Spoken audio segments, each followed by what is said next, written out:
it's your girl Maisha J, and welcome to Lifespring Diaries. If this is your first time tuning in, welcome. Thank you for turning the page, and I hope you enjoy this diary. If you are returning and you've been turning the page with us, welcome back. I'm so happy that you're continuing this journey with us. And let's get into today's episode. So, y'all probably like, who is this lady next to you? This lovely lady is my mom. Say hi, mom. Hi, How you doing today? I'm doing good. You doing good? Yeah, Are you excited to be here? yes, I'm excited to be here. That's good. So today I wanted to talk about anxiety. I thought my mom would be the best person to introduce this topic, diary topic about because one, she's been there through my anxiety experiences, and I've seen her anxiety experiences. And, the way we've navigated and, pushed through anxiety has been like very magical. And I just thought, like, the last two episodes that I have, I mentioned it so much that, and I also have had people talk to me about anxiety, like whether, their experiences or their thoughts on it. So I just wanted to like give an episode to just talk more about it from, just based off of experiences and also from like a spiritual aspect as well. So let's get into it. Are you ready to be Yes, humble, open, and transparent? I'll try. What you try? No, I'm just saying I'm gonna try. Okay, so what was your earliest? What can you think back to your earliest anxiety moment? Like the first time you realized you were having anxiety. The first time was probably in my late teens, probably around 19 or Okay. so. Yeah, I was Yeah. in the back of a car, and it's like those two-door cars where you got to come out, the seat got to turn down, and you got to Yeah. climb out of that. So I was in the back seat of my dad's Camaro, and Grandpa was fancy.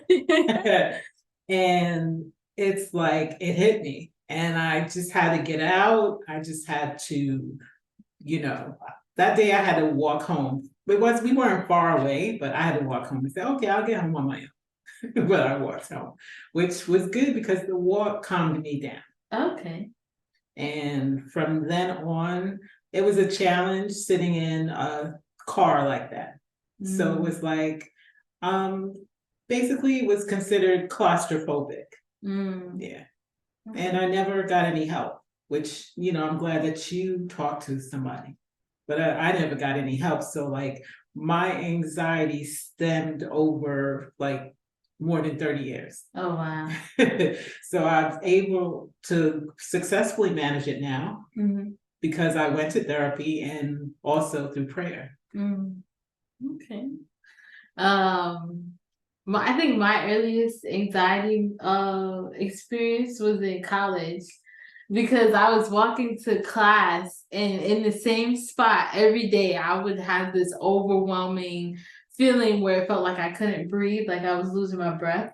And then I remember I came back home. I'm not sure if it was like the end of the semester or if it was just for like a break. And I actually take me to the doctor, and then they offered an asthma pump, and that was like my crutch, like my comfort zone. So every time I felt that feeling, I just pumped the asthma pump in and just like was able to calm down. But I never really addressed it, and then going like as time progressed, I had moments like that, but I just thought I had a breathing problem. I had airway issues, but it wasn't until we went to the hospital one time a couple of years later, and then they took blood. You remember I like fainted for a second in the house and all the other stuff. And we went to the hospital and I'm thinking something bad's gonna happen or something's wrong with me. And they're like, oh, you just have an anxiety disorder. And I'm like, what? And then and then still from there, never got like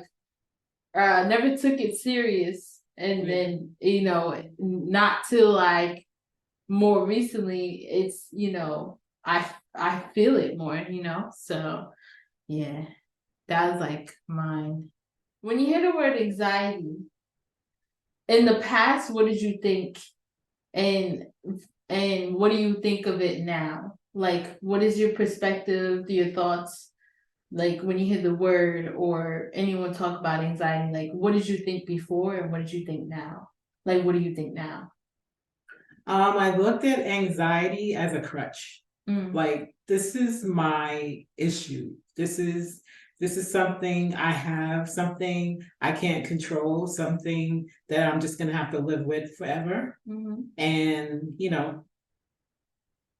that's basically it. It's just something, a horrible feeling that flares up, and I never tried to understand it.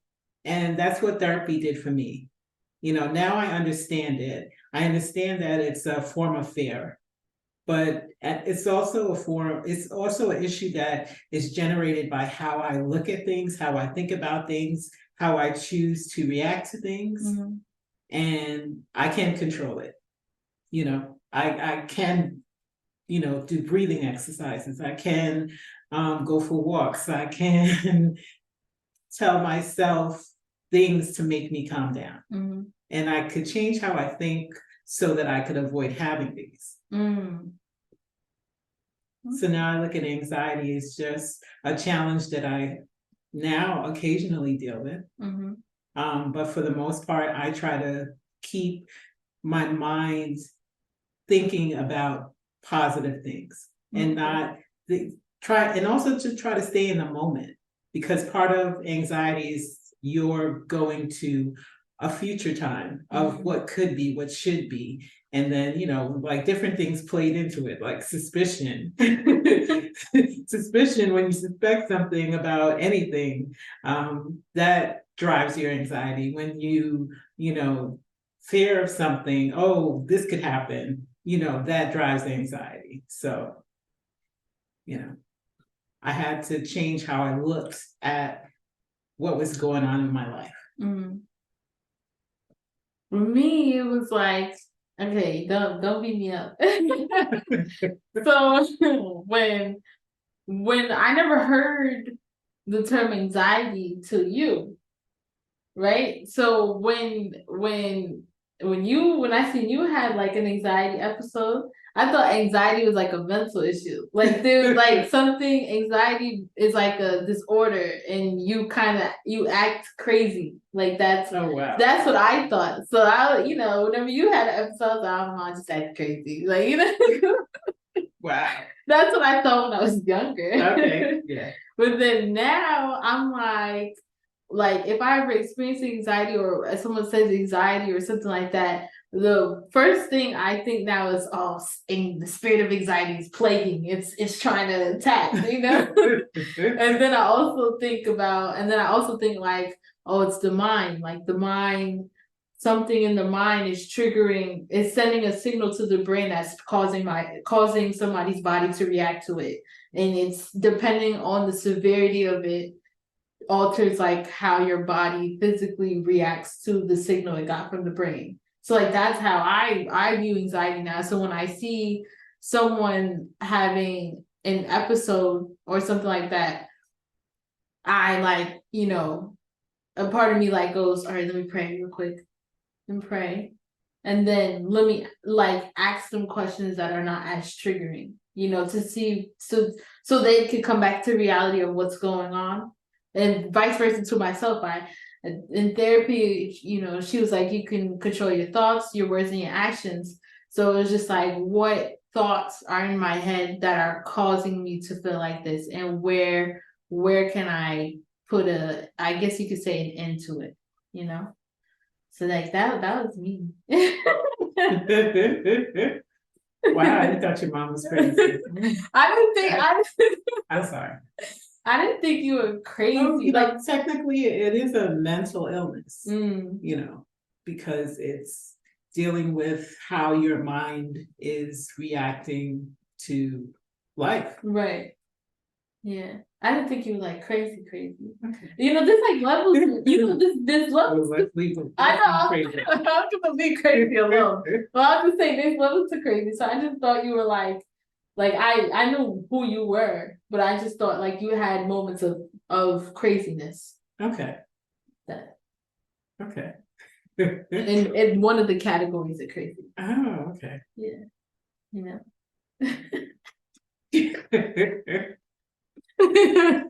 Now it's good we can laugh about this. Yeah. Because if we could laugh about this, that would be like sad. It would be tragic. You'd probably be in the house like, wow, my daughter thought I was kidding.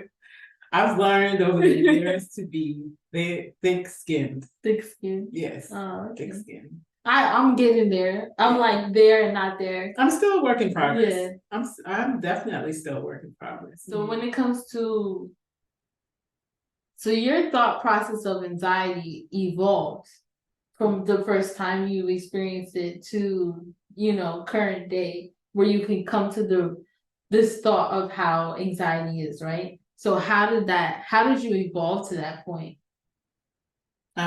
Basically, a big part of it was therapy, because therapy allowed me to look at it, and I had to find the right therapist, because like I went to, I believe, 2 or 3 therapists, but they never addressed my anxiety issue.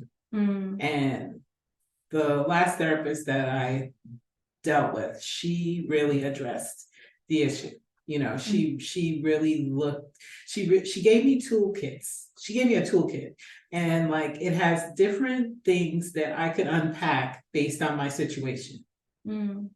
And basically that dealing with her changed it, and also my spirituality influenced it as well. So before it was like I just dealt with it, then I developed a spiritual life, a relationship with God. So once I developed a relationship with God, then things started getting better. I wasn't having as much anxiety, but I was still experiencing anxiety.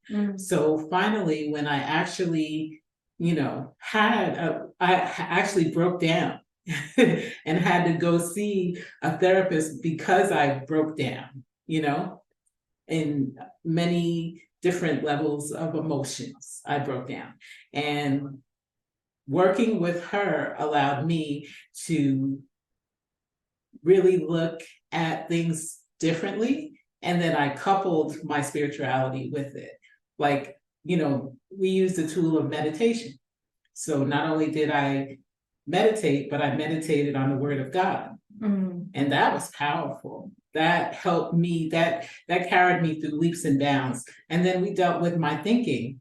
And what she did was she wanted me to think about, when I'm in the midst of this anxiety, what am I thinking that caused it?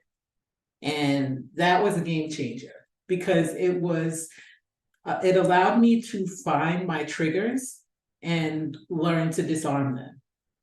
So I started going through a process of disarming triggers, and disarming triggers is what, brought me a long way. I'm not really troubled that much with claustrophobic behavior. Like like when we went flying on the plane recently, that didn't bother me. Oh, bothered me. Things like that. So yeah. I just followed the different techniques that she showed, and those techniques really helped me, along with my spirituality, helped me to become successful. And also I feel like God blessed me. Like once I, left like my job, there was like a period of unwinding, right? And then ultimately, I think being separate from the place where I experienced, a difficult situation, and also allowing myself to, relax and think about things more, separated from a place where I tended to experience a lot of anxiety. So once I was separate from that place where a lot of anxiety existed for me, I seem to have been delivered from it. That plus, prayer, talking to God, maybe, my relationship with God probably increased because I was able to spend more time talking to him and meditating on the word and asking him to help me, not only did I do all the things, well, most of the things that the therapist showed me, but I also talked to God and asked him for help. And I feel like to some degree, I'm delivered from anxiety. I'm not, it's not a major issue for me. Occasionally I'll, for the past couple of months, I've been okay. Flying an airplane hasn't bothered me. But I did have one episode recently, like back in June, like for a very short period of time, I felt a level of anxiety. And it was just, we were driving through an area of a state on our way home, and I just had anxiety. So, I mean, sometimes I think that anxiety could be caused by an environment. Okay. Because I've been fine for weeks, and we were driving through this area and I got anxiety, and I don't understand it, but it could be environment. Okay. So you mentioned that you meditate on scriptures. So like, what scriptures specifically do you meditate on that I guess like gives you peace, or like, you just like to meditate on to like, I guess, renew your mind and stuff like that? Well, one of the types of scriptures that I meditate on is peace. Like, I Googled peace, and like there's a list of different scriptures that are associated with peace, and there's multiple listings of different scriptures. So I went and I accumulated a whole bunch that I felt comfortable about, and I took those scriptures and I just would read through them during my meditation time. Okay. What does your meditation time look like? What does my meditation time look like? Yeah. My meditation time, I start with praise and thanksgiving, because that's what I learned ushers in the presence of God. And during the meditation time, I'd like God to be with me. So, it starts out with worship and praise. Like I listen to worship and praise music first, or, I will just start talking, thank you, Lord, for this day that you've given me. Thank you, Lord, for my family. Thank you, Lord, for, giving me breath this morning. Thanking God for all the many things he's given me, and telling him how I appreciate him. I thank you for, helping me overcome different challenges in my life, and basically once I do that, then, I try to relax, because part of meditation is just relaxing. So you could breathe, breathe in. And a big thing about breathing is that I was breathing wrong.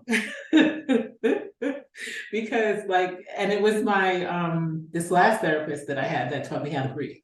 Oh, wow. And it's crazy, right? I've been alive how many years, and I have been not been breathing properly.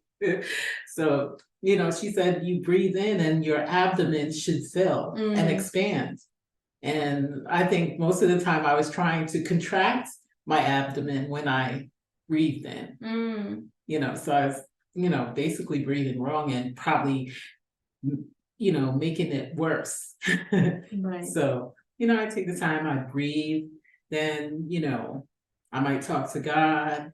I might just be silent and just enjoy quietness and see where my mind runs. Because at one point, my mind would just be running with different thoughts. Like my thoughts would be all over the place. And I had to get to a point where during my meditation that I could just silence all the thoughts. Oh, wow. Yeah.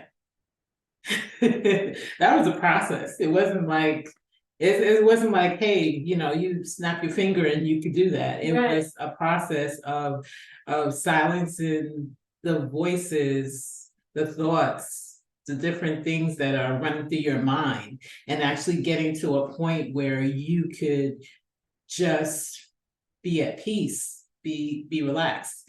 And the scriptures on peace actually help bring me there. Oh, okay. That's good. Yeah. Oh, wow. So peace is a big thing. I meditate on love.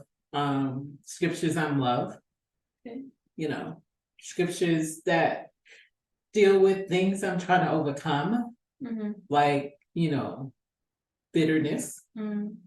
I read scriptures on bitterness because, like, sometimes when I've had certain types of feelings, it was rooted in bitterness. So I had to not only ask God to remove this bitterness from me, but also work through it by reading scripture that could help me alleviate my bitterness.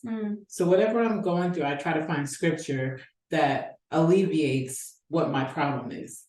And, I use that, I do that at meditation time. I meditate on what's good. Like there's a scripture that meditate on what's good, what's right, what's honest, what's pure, and that's good. Like that helps you get inner peace. And I think everybody needs that inner peace. Everybody wants to get to that inner peace, so it's almost like the antidote to like what you're feeling is the opposite of it. Yes. Okay. Yes. So definitely. Like if you're mad, you look for something happy. Yes, happy, joy. Joy. Okay. Yeah. When you're sad, you look for something that makes you smile or, Yes, makes you feel good, something encouraging.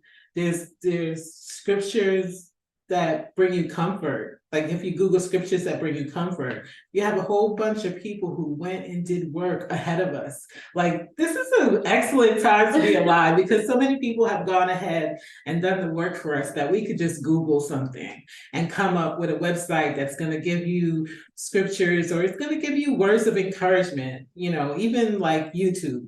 You have different motivational speakers that present you with information. There are, like, if you ever, I don't know if you ever looked at TED Talks. Okay. Yeah. So like some of those TED Talks are like really good. They're motivational speakers. They're secular speakers, but yet they're motivational, and it's good to have. What I was gonna ask is a lot of people, and I myself had thought, like, for a period of time, like when I gave my life to Christ, I can't watch nothing secular. Like these motivational speakers, these entrepreneurs, like these different people who speak, I gotta look for just Christian people. So you said, like, you listen to TED Talks, they're secular, but the words that they're speaking, like how do you navigate that?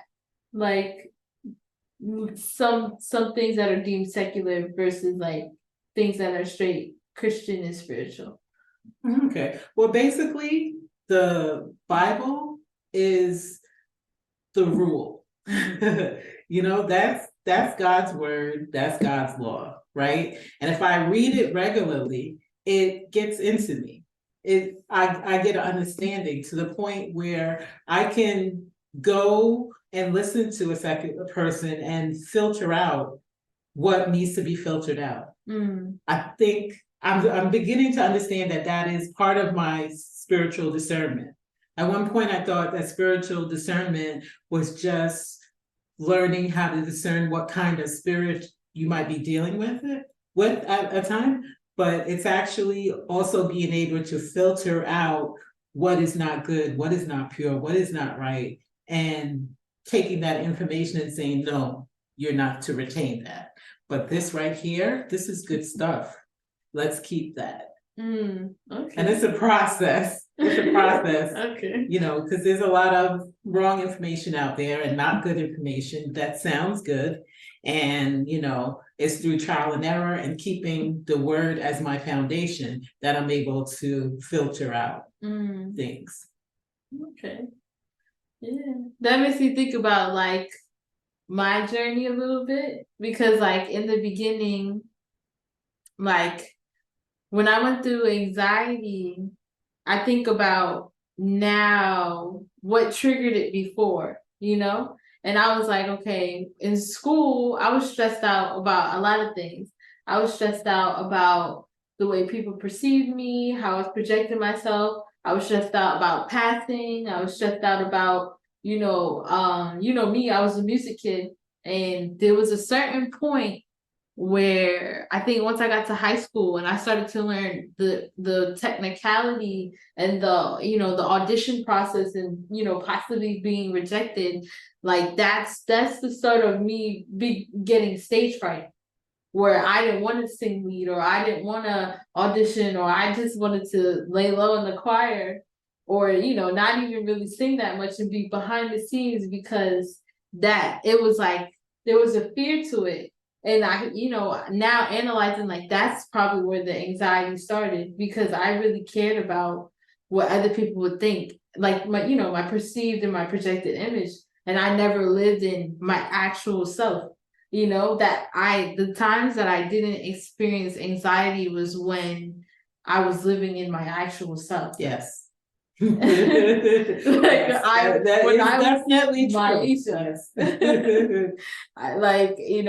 then it's like going into and it's like it developed in stages, because at that point it was just like the anxiety just altered thoughts, which changed behaviors. Wow. Right? So that I didn't physically feel nothing, but it all the obsessive thoughts changed behaviors. Wow. Right? That's and good. Then That's good. I'm learning because I'm thinking back, and that's probably what I've gone through. Yeah, and then as I got into college, more things happened. I was more intimate with people. We lost my grandmother.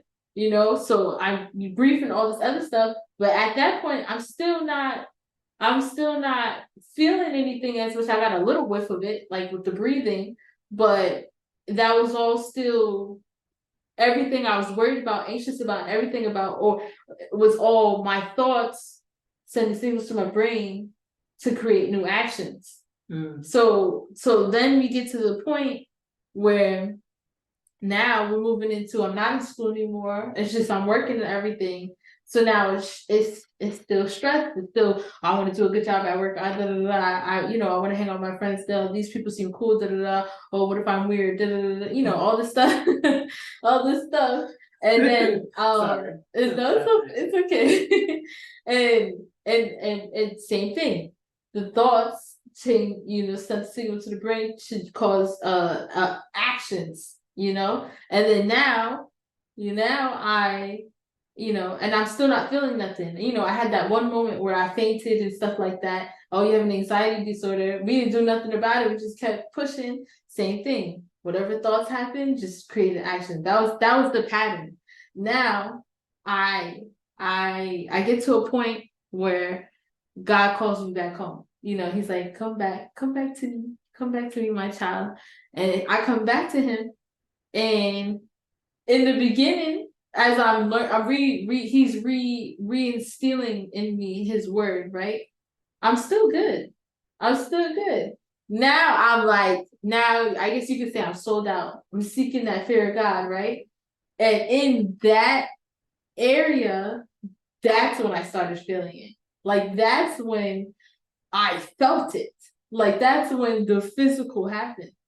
And that's because of still my thoughts, because now I'm looking at I'm looking at the world. So I'm like, people around me getting sick. Everybody's dropping like flies. I'm like, am I healthy? Am I good? I went through all this stuff. So now my body is mimicking the thought.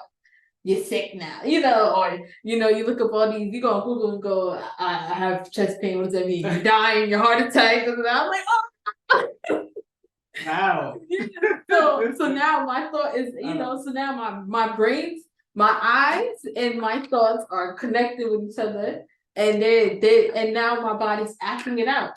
My body's acting it out. So if the symptom says trembles, I'm trembling. If the symptoms, and I'm not subconsciously aware of that because it doesn't happen when I read that. Mhm. It's just my body like, all right, we've seen that. Let's activate. Let's activate, and then as the other thoughts came in, and this is where I feel like the enemy, he was able to really get into my thoughts, because then he was just like, like you lived you lived a good life, but you lived a horrible life for God, and how could he ever, if you were to go right now, if he was to take your breath right now, he would be not pleased with you.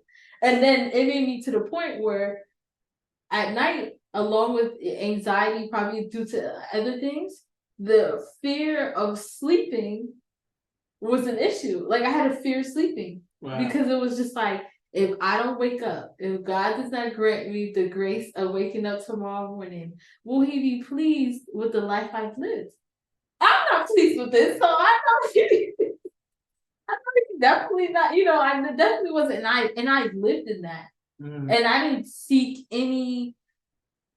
You see how when you felt those things, you seek scriptures of the opposite. I didn't do that. I just dwelled on it. And then it's like my algorithm played into it. Because then you have these people on TikTok, Instagram talking about you're gonna go to hell, or you have them saying like, oh, a message from God, the time's up, and all this stuff. And I'm over here like, I just came back home and I just came back home, and then if he texts everybody, will he be pleased? Like, I'm going crazy. And then he took a second to really just go, breathe. I'm here. I love you. I'm not going anywhere. And that's when, listening to certain people like Tim Ross, and listening to certain people like, the girls from Soft Life Through Christ, and, Mike Todd and all them, they allowed me to go back to his word and really absorb it in a different way than when I was reading it before, where now it sits on me, where now I'm understanding, I'm able to understand now that it all started with my mind. And that's why everyone outside of the Bible and in the Bible always reiterates renewing of your mind. You hear that stuff and you don't really like think about it, but it's like, yeah, that's important. Because you got three thoughts that's in your head. You got your thoughts, and that's based off your experiences, your emotions, and your feelings, right? And then you have the enemy's thoughts, where he's trying to he's what does he do? Kill, steal, and destroy. So he's in there, he's studying you from afar, trying to figure out what he could do. And then you have God's thoughts. And when in my life, I lived in these two thoughts, and my brain is just running on that. And so it created the pattern of that. And now I got to undo that. Which is work. Which is a lot of work. But God gives me the strength. Well, yes. Now I'm starting to be able to discern, like, okay, is this mine? Is this is this yours, or is this the enemy?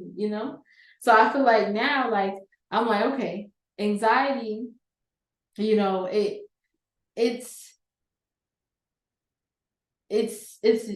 the war of the mind. Yeah. It's a war of the mind. So I understand why people call it a mental, it's now clicking like mental illness. Like, it's the war of the mind. Yeah. And I feel like, and it's simple things to trigger it. Like I said, I'm looking in my projected and perceived image that's causing me to have thoughts, or causing these thoughts to be able to settle in. It's grief that's coming in that's allowing these thoughts to, play in and stuff like that. And then that's where I'm sitting in. And the physical only came in as I got closer to God. As I got closer. And that's why I feel like, part of me, this is just my interpretation. It's like, the spirit of anxiety, I feel like the reason why it got kicked into overdrive, because it was like, oh, she's she's getting right. No, we about to lose. We about to lose. We gotta kick this into overdrive, and making my body physically act out with how they can act out was the way of trying to suppress me into a you ain't going nowhere. But God was like, she's coming right here. She's coming right back to me. You know? So like that's how I, that's how I that's how it evolved. It was just like you said, as I got closer to God, I started to settle in it. And then of course, like with therapy, you mentioned shop around. Like you got to shop around for therapists, know, because like I had therapy. I had like 3 therapists, and one of them like she gave me a temperament test, which was good because I understood. I got an idea of how my brain was operating, but we didn't tackle anything I was going through. So I was still operating the same. It was just I have justification as to why I'm doing it. It's like, oh, this is just my dark humor, so it's fine. Like, it's just how I am, And then, going, the other therapy, we tackled a specific thing, but it wasn't really anxiety or really wasn't your mind in my mind or anything. It was just like, oh, you should, try to do this and that. And then like TikTok and Instagram showed me like the how to suppress it. Cause when you're a music kid, you learn the breathing thing. You learn how to breathe from your diaphragm and stuff like that. So the whole I remember in the beginning I used to breathe through my chest, but they nipped that in the butt because you couldn't blow the trumpet or you couldn't sing whole notes without filling up your diaphragm and being able to think. So I was always good with that, but that was never enough for me. Like the breathing wasn't enough. So like TikTok, I had issues on the plane. Like and then now thinking about it, it was because I was afraid that if the plane goes down and God and I get taken out, he's gonna be displeased with my life. That was like the running thought in my head. So it was just like what I had to do. I had to squeeze ice. TikTok showed me to squeeze ice, which actually worked. I wish I knew. Because when you give your life to God, there's no more condemnation, and you felt condemned. I'm sorry. No, it's okay. Yeah. But that's how to the point where sometimes I know I may fall and stuff like that, but that's not the feeling I get anymore. Oh, okay. Like if I fall, I know that he's there and he's there to comfort me. God, and if I really, God. He's a forgiving God, and if I really press into him, I'll be okay. Yes. Versus running away from him. Yeah. So yeah. And then I still do my regular, how you said you do certain things along with meditating on his word. Like that's what I do. Like if I ever get in a moment, for some reason water is like a calming thing for me. So like I'll go in the shower, cold shower for a little bit, and then I'll sit like in the warm and relax. Like the cold was to shock me, like shock my body, like come back to reality, flow. And then it was like that's why the ice, when I'm in public, I can't go in no shower. So the ice kind of like shocked my body, like all right, come back to reality. And then releasing the ice was like, all right, now you're getting back into the normal temperature of the world. So relax kind of thing. Oh, wow. And then I had the breathing exercises. And then I started looking up scriptures on anxiety and stuff like that. But I never thought to think of the antidote, the opposite of anxiety. Antidotes are important. Yeah. I mean, I learned that more recently than in the past, and that's probably why I'm doing better. Okay.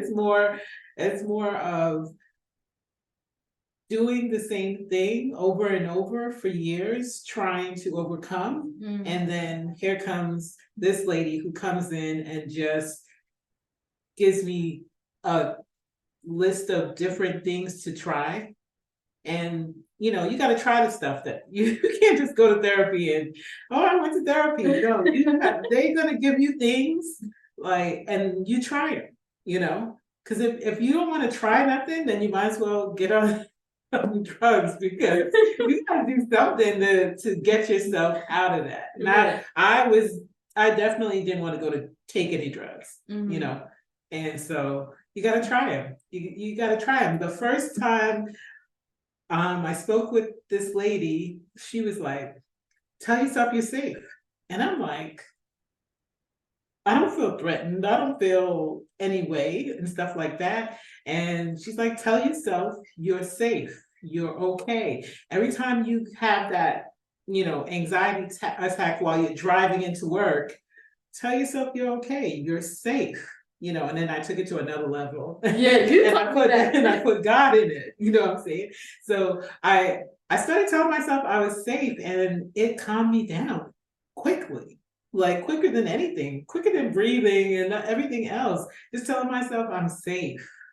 You know, that's that really amazed me, and then that opened me to um even listening to this lady more, who is trying to help me. Right. So like she gave me a lot of different toolkits, I call them my toolkit, but little things to do. Like I was part of when I was struggling with bitterness, she told me to start writing about things that I'm grateful for and focusing on what I'm grateful to have, and that gratefulness worked wonders in helping me. Gratefulness will help you overcome bitterness. It will. I mean, unless you're really, I don't know, unless you really need a lot more help than I do. Yeah, and it's funny because you taught me the safe. One of my friends could testify to this. Like whenever I ever got anxiety and I was driving and I called someone and you didn't answer your phone. What you call it? I would chant in the car, I'm safe, I'm free, I'm happy, I'm loved, and then I would say that over and over and again until a point, like I probably had to say it 20 times, but then it started to actually settle in. Like I'm safe, I'm free, I'm home, I'm free, and I would just say that, and I'll be able to make it all the way home, and I'm like, yes, thank you, God. So that was a good tip that you got, that you were able to share with me. Yeah. Well, I found this thing that went over some of the stuff that I did in therapy. But what I'm telling you doesn't compare to actual therapy, because that therapist can sit and talk to you and try to learn about you, learn what you're going, learn how you're thinking, like as you talk, they're examining how you're thinking and what you're thinking about, and then they develop ways on how to change how you think. Because I think because like it's mental, right? And you have to change how you think to overcome it. Okay. So basically what we did was cognitive behavioral therapy. And it's dealing with thoughts and how to change your thoughts, and different exercises. Like we did different things, and I picked out what I liked, what worked the most for me, what I needed. Some things I needed for a period of time, and then I no longer needed to do it. And so basically that's what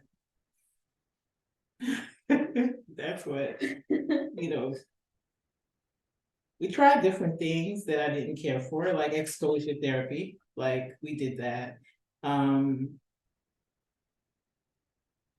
Where like if you're having an issue because of something and it's a challenge, like you're stage fright, exposure therapy might help you to with your stage fright, because you'll be exposed, you'll have an imaginary exposure to whatever is causing you to have that fear.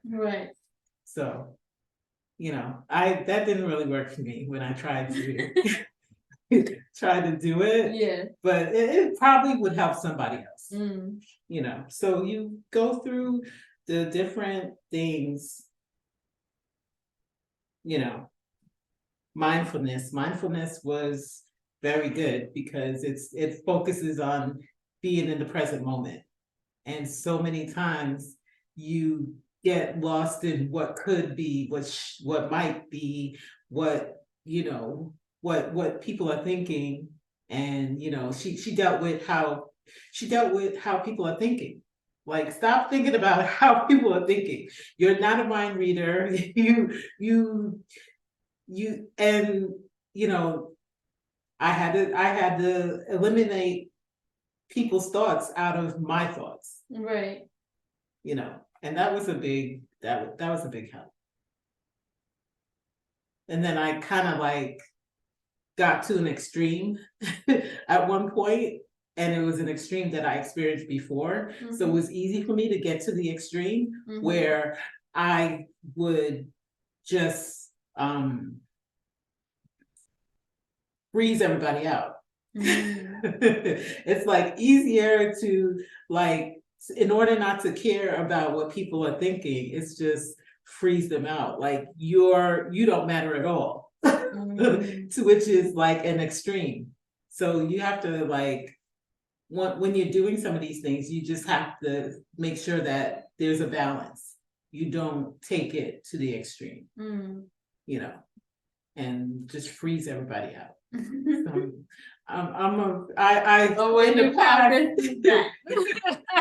in the past, I've been a freeze people out. Mm-hmm. So, like, once I stopped that and then went through, my trip through working through my anxiety, then I'm back here to, okay, I can't be thinking about too much what people are thinking, so I'm gonna freeze them out. And it was, I went too extreme. Mm.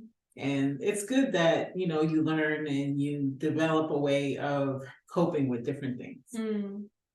Like, when you encounter a whole slew of people that are acting a certain way, and you're just used to this behavior around you, then you tend to just want to freeze it out, mm-hmm. as opposed to deal with it and find a different way to deal with it. Right. A happy medium, maybe.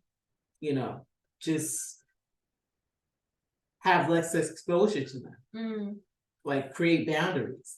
That was a good thing from therapy about creating boundaries. Mm. That's how she helped me overcome going to extremes, by creating boundaries. And she's like, we worked on, some people might say I didn't do well, but I think I'm improving. Yeah. In assertiveness. Okay. Like, some people feel I could be aggressive, but we worked on being assertive. Yeah. So. Oh, in therapy, how you said boundaries, right? Mm-hmm. It made me think about what I learned in therapy this week, where she was just like, you gotta learn, you have to identify and establish the role people play in your life, because mm-hmm. that helps in setting the boundary. Mm-hmm. Because she was like, like, sometimes you think of the title best friend, so you think all your best friends gotta have the same quality of, you gotta listen to my problems, you gotta do this, and that. It's like, she could be your best friend, but that's not her role to play the therapist or play the venting. That's not what she's here for. She's here to, make sure you have a good time in a healthy way. She's here to, if you do need a shoulder to cry on, just cry. Or if you need to sit in silence, she's there for that. But that's her role as the best friend. This friend right here your regular friend might be the therapist, because that's the role of how y'all interacted with each other, and therefore now boundaries are set. And there was like, and she was saying, like, don't get stuck in their role, because she said people evolve over time. Yeah. So role switches. So she was like, you don't want to be a butthole about your boundary. Like, you calmly set them and you let it play. Like, you don't forcefully go, listen, you need to stay away from me, almost kind of like burn a bridge. Like, no, I can't talk to you. I was a bridge burner. Yeah, because you never know when that bridge you might have to cross over, because there's a change in the atmosphere. There's a change between the people. So it's just like, you set them in a calm way, near the role that is placed for each person. It's just like, you do that with friends, you do that with family, So I was just like, So when you said that, it made me think about that. Yeah. And it's like, dang, I got like, and then it made me think about all my friendships and family members. It's like, dang, like, because then I also read something about, create your dream team. Like with all your stuff, and it was just like, well, how can you create your dream team if you don't even know what the people around you role in your life is? You're just gonna insert them into your dream team, and that was never the role they were designed. What's the process? Yeah. It takes time. It's not like something you today you're gonna get the final cut paste print. Like it's a paper that is always edited. So like that made me think about that. Something else I want to talk about is like we touched on it, but it's still like I still want to like get into it a little bit more. Is like what could trigger it? Like you said, we drove through a place and you just okay. That one, I don't know what triggered that. It could be the environment, like some people just don't understand that there's a spiritual realm. There's a spiritual realm in existence where that's where God resides, I consider. So like when us driving through that area, there might be a lot of negativity going on in that area, and my spirit got sensitive at that time to the point where it made me uncomfortable, and that uncomfortable feeling turned into an anxiety. And once we got out of the area, I was easily calm. Oh, okay. So so sometimes you can get the feeling, but it will suppress on its own. It could. Okay. The human mind is complicated. I really can't give you a yeah. Maybe I should find a neurologist or something. Oh yeah. Like those are good people to listen to, because like I was listening to one, I forgot her name, it's Caroline something, and she was good. She gave like insight into how the brain works, and that just listening to her helped a little with how I looked at things.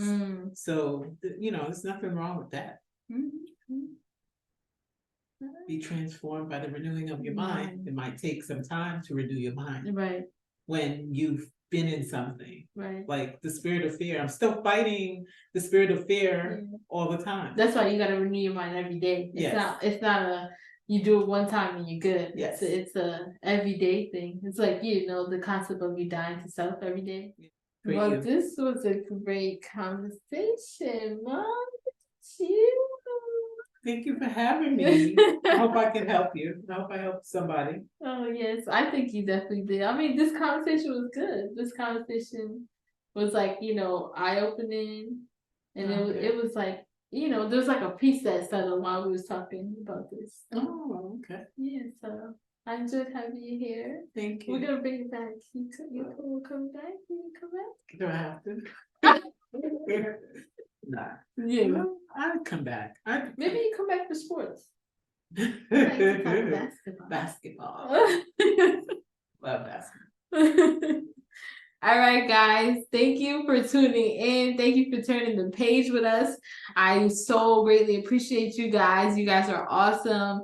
Don't forget to like, comment, subscribe, and tune in. Turn on your notifications for the next episode, because every day we are trying to turn the page. So make sure y'all turn on your notifications. Oh, yeah.